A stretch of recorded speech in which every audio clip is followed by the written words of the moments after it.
So this is a Technifor Gravotech DotPeen engraving machine, and it is now working in TCP/IP mode, and we have written software that can give commands to get a plate engraved at your will for this particular plate engraving machine.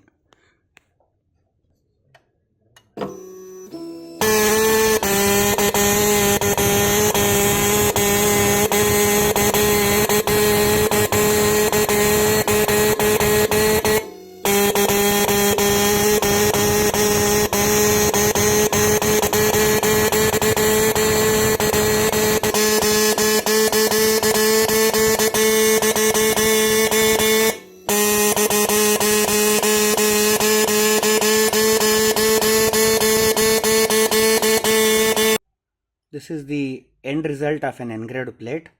The whole software is designed in such a way that you can design the plate, define the plate, where exactly the field should come.